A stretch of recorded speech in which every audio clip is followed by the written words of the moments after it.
been a very wild past week. Um, Well, I know that Festival Opera is extremely grateful for you, even taking out from your Adler Fellow duties and other duties, because I know that you're participating in a lot of groups to do this Carmen, and they're so grateful. We're all grateful. I wish I could come see it because I've wanted to see your Carmen. I saw hints, of course, on some of the videos, but I'm very excited to hear about your take on the role of Carmen. yeah. Well, I mean, as anyone who has seen this opera knows, and who knows this opera well, it's a role that requires the one thing it requires beyond anything, beyond vocalism, beyond dance skills, beyond acting, is it requires a perspective. You really need to have a strong, like the person playing Carmen and all the people in the cast, I think, need to have really strong perspectives on what the story is trying to tell.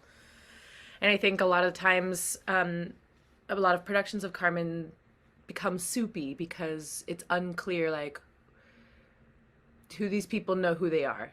Do these people know what they want out of life? And something I really love about working with Mojo, Michael Muhammad, our director, is that every time we stage a scene, he asks every single person in the scene, regardless, not just me and Don Jose, but he asks everyone in the scene, like, what do you want? What are you trying to get? Like, what are you trying to do in this moment? Because it needs to be clear that the tension in this opera is created because these two people both want things very badly, but they're always conflicting with one another. Wow, that's a really great take. I hadn't heard, I hadn't thought of that before, but you're right. Sometimes when the couples, it puts everyone else at loose ends, especially in a cross-country gang, right? I mean, it's kind of like, oh, our leader's coupling up. Oh, but she always does that. Well, but it's going to change our dynamic because I'm in love with Carmen. I'm Yeah. in love with Carmen. All these different attractions, happen, and so I think that's a really great perspective of Carmen. Because she's enigmatic, right? She's a mystery. Mhm. Even for the 1870s, she was a mystery. I think it's so funny that to me that Carmen is this like mysterious woman, like what could she possibly want? And the first time she comes on stage, she tells every single person exactly what she's about. Like, Yeah. I mean, if only Don Jose was listening and not fiddling with his épinglette, that whole aria, ignoring her, if only he was listening to what she was saying, because she would tell him exactly what he's in for. Mhm. Um, and I think that's what attracts me to this character is that for all her faults, um, she is very honest. I feel like it's really rare that we see characters that are so honest and brutally themselves. Especially And from the 19th century, right? I mean, in she 19th century, was she was a feminist ahead of her time. yeah, and it's. Have you read the Prosper Mérimée novel I novella? have. I've sung Jose a few times when I was a tenor back in the day, and I took it. I used to take opera all the way to the scholarship level because if you don't know the story, then you don't know the opera. Because it was Yeah. conceived that way, right? I think the Prosper Mérimée is I mean the libretto deviates a little bit from the Prosper Mérimée, but I think the Prosper Mérimée novella is really really important for finding how they viewed women at this time, especially women like Carmen. Even when they described her beauty, they talked about her like an animal. They're like she has this of a wolf and eyes of a wolf, hair like a crow's nest, like they equate her to being this like animalistic creature because she is not something that I mean it's also having to do with like racism and classism and how they viewed the Romani people then, how the Basque viewed Romani people. They thought they were animals. They thought they were like criminals and thieves and animals and needed to be tamed and needed to be controlled. Does that sound familiar to I think that perspective makes this story really, really timeless. And I Yeah. mean, we are kind of updating this Carmen to be set in an ambiguously 2023 Oakland. Wow. 2023 Oakland. I mean, Oakland. Wow. Civ Oakland. Civ Oakland. Civ Oakland. I love that. I wonder if I hope Oakland will accept that. They tend to rebuff their nomenclature, but it's given. But that's wonderful. She's obviously an exotic. She's from that period of time when exotic operas were the chic, with Lakme and some of the other forays into that area. Samson and Delilah also kind of fit into that exotic characters kind of thing. But Carmen, is exotic and as far flung as you want to place her. She's also the woman down the street, as a male, when I was a male, when I met women with that much femininity, I got scared, not because of scared for my masculinity, but because it would overpower me, I guess that is scared. Yeah. So I guess my maleness was scared by such a seductive woman, even though I identify as gay, even so. Possible. I mean, no, right? Why else would drag queens want to embody this kind of powerful feminine figure? Yeah, it's so funny. I joke a lot that when choosing roles, I choose not so much for my voice type, I choose for my temperament. What can I dig into? What can I sink my teeth into?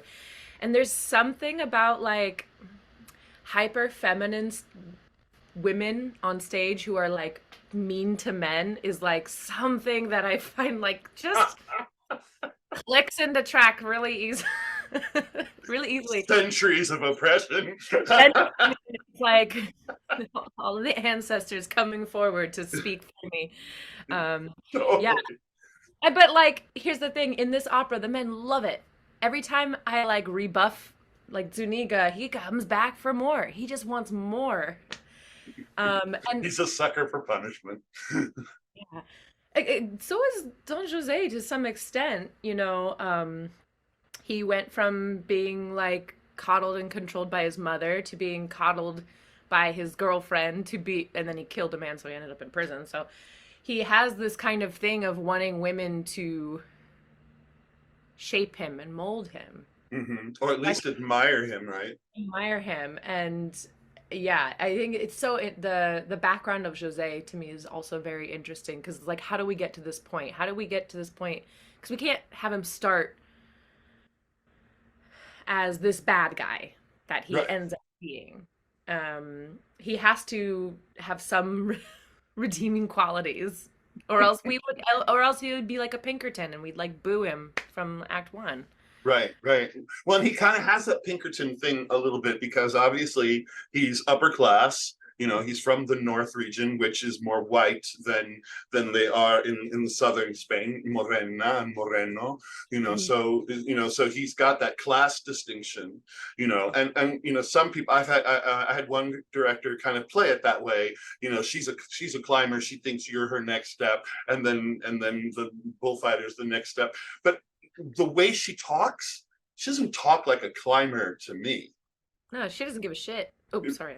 No, that's okay. We curse in opera here. We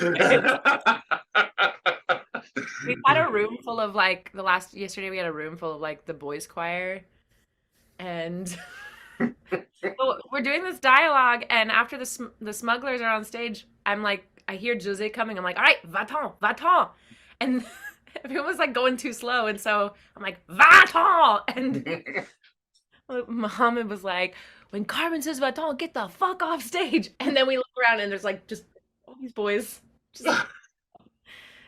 They're 10 feet away from me when I'm doing the Je vais danser en votre honneur dance scene. And I'm like, oh. Really? A little too close. I saw the whites of their eyes. But that's opera. It's kind of to be expected.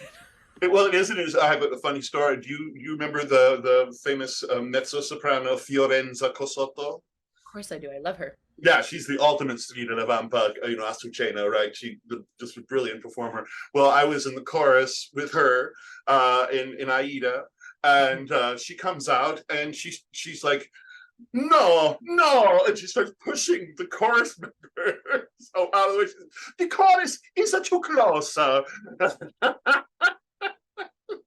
Forgive my heinous Italian accent, but that's what she said almost verbatim. You know, and we're all like, okay. Like, and the director said, well, when Miss Cosotto comes out, get out of the way. Right. That's right. End of story. Now, you mentioned that that Calif was one of your influences in one of the interviews you did, and you know it's the 100th anniversary. You know, and this is a woman who never fit anywhere. So, well, she made her world, and we all just got to live in it briefly. She fit wherever she felt like. That's right. That's right. And it's funny that she never performed Carmen. She only recorded it, right? And she did a few of the arias in the famous Hamburg television, you know, recordings that we have, you know. But if you imagined Carmen, you know, through Calif's eyes, would it change much your interpretation? I mean, every time I'm trying to get in the brain groove of Carmen, like every time I've done it, I love to take like a nice long walk and listen to the whole album, and I always listen to I always and only listen to the Calif. I always and only listen to the Calif, and I know that's, I guess, maybe sacrilege to people because her French isn't the best, but I just feel like the way the colors she uses to sing Carmen is the most accurate to me, like to my own experience of it. And just knowing what I know about Calif as a person, like, you know, I obviously didn't know her personally, but I read the Greek Fire biography. I've seen a lot of her interviews, just knowing how she carried herself through the world. I think her Carmen would be one that I would like to watch. Like, I want to see how she moves through this. Mm-hmm. It's because she's so present. Like, when she was at the height of her performing career, so present in her body. And she was an actress at the time that opera singers weren't actors. That's She right. was just a fierceness and a ferocity to her. And also thinking back where she came from and like the turmoil of her younger years, during like the Turco-Greco War, like as a refugee, like I just think she would bring something to this role that is needed for it. That's right. You know what I love about what you said is what, as opera singers, our primary responsibility and gets lost is, and that's to create the fantasy. Yeah. You know, people are paying hundreds of dollars to come see you sing a famous opera, yes, but you're creating the fantasy for them to draw them in so they forget everything, right? Yeah. And Carmen is an opera I feel like breaks the fourth wall a lot. Mm-hmm. I Yeah. do think that Carmen needs to have an awareness that at all times someone is watching her. Like when I'm on stage, even when it's a big crowd scene and I'm like not the center of attention, I'm aware that eyes are on me. Like you need to be reacting all the time. You need to be very present. You need to be listening all the time. Mm-hmm. I mean, Carmen's so easy to sing. I could wake up and sing it.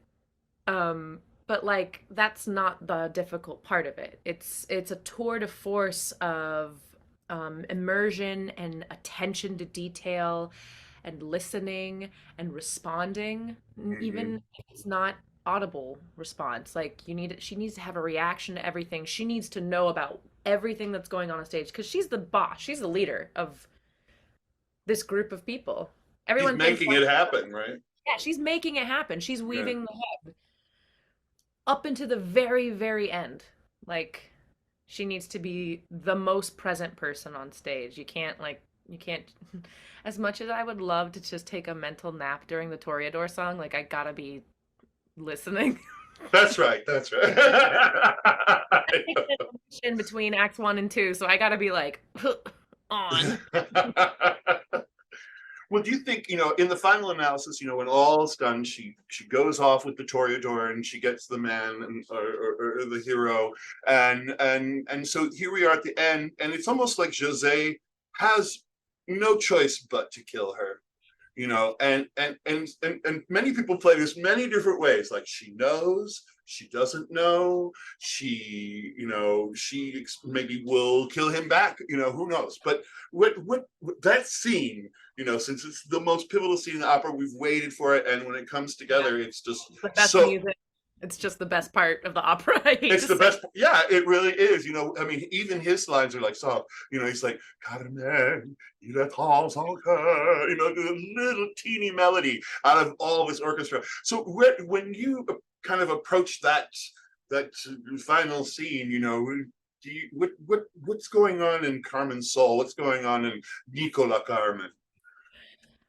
Well, I mean, the luxury of having gotten to do this more than a handful of times is that I feel like every time it's very different. And it's very different depending on the José, like the relationship that we have as colleagues. I love Dane. Dane is such an excellent colleague, like a dream dans José for me. It's because him and I have like really aligning visions about what this is really about. And he doesn't mind that Don José is an awful, terrible human who got unfortunately prodded by a very strong and powerful person, and it set him off. When I enter Act 4, I know something bad is going to happen. I know the relation, like the golden thread that's connecting Jose and I is not severed. It's still there, and it's going to get severed whether he dies or I die or we both die. And so when I enter that scene, I used to want to be so cold and be like, "C'est fini, out of my face. I don't want you." I used to not even look at him when he came in, but there's something to be said about entering it with a little softness, to be like, "Hey, buddy, I don't love you. I'm sorry. I don't. I used to, and now I don't." And then when he's like does not take that no for an answer, the no's have to escalate. It has to start from some place that is small and, again, terribly honest and real. Like I've had this conversation with people, with men I've dated before, where I'm like, no, thank you, I'm sorry, be well. Right. And some men will take that no and walk away, and then a couple of them will press. And the fact that he keeps pressing, and then that pushes her button of, I said no. And then it escalates, obviously, to violence. I don't want to give away what, because the ending, No. the ending that we staged is particular. I don't get to see it, but I've been told it's particularly like awful in a good way, like spectacularly awful. Spectacularly upsetting. But I will say that Carmen fights to the death. She will fight, and that's my Carmen. Yeah. If you're gonna kill me, you're gonna get really hurt trying to do it. I'm gonna take part of you with me. I'll take part of you with me. Yeah. And that feels honestly the most honest to who I am as a person. Like if someone ever tried to attack me, I'm getting some hits in. What a thrill. I'm so excited for you to be singing Carmen. I just, I think, I saw the habanera from it was California, was it Sacramento or Oh my God, that was so long ago. I know, time creeps on you when you're singing, doesn't it? It's like, oh, I'm 25 now. Oh, I'm 30. But I love the seduction you bring. I love the excitement you bring. I think everyone's going to really have a great time with this opera, and I'm just really excited. The festival opera, they've really changed. They've kind of updated the programming. And what you're saying about Carmen, that the use of no in particular is very modern to where we're at. Language seems to be failing us, because we've seemed to have forgotten even the most rudimentary words, such as no and yes and I love you and I don't love you.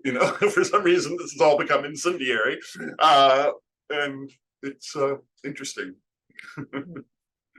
I think our director's eternal question, this opera isn't about love. It's not a love story. This opera is about liberation. And what does liberation look like to you? What does liberation feel like in your body? And we say that Carmen is the human body version of liberation. Like, what does it look like? And even then, that liberation is extinguished at the end. Right. Or, or I mean, you could say that death is a liberation in and of itself. Like the fact that she's unafraid of dying because she knows that at least if I die, I won't have to be controlled by this ding dong over here, you know? That's right. I'll die free. I would, yeah, libre el ne e libre el mourra. Yes. Which is Hmm. a beautiful sentence because it's true. I mean, I think so when my grandmother used to wish for death because, of course, she's Mexican and Latina, and she's like, "Well, I just wish I could die. I don't want to see any of this." That was always her go-to. And every once in a while, I hear myself say it. I'm like, "Why is death the only alternative?" And it's because you will at least die as you are right now, and that's why people say that. Uh-huh. So wonderful. Well, I want everyone to come out and see your Carmen. Who else in the cast? If So you Zane Suarez as Don Jose, he's fabulous. We have Hope Briggs as Micaela. She sounds absolutely phenomenal. And oh my God, hold on, let me pull up the cast list because I don't want to get anyone's name wrong. I know, and you just got in the cast. It was really kind of rude to I me. know For me to ask. last minute. Hold on. Wee Festival Opera. I just want to make sure I know everyone's like full name or I say anything. Okay.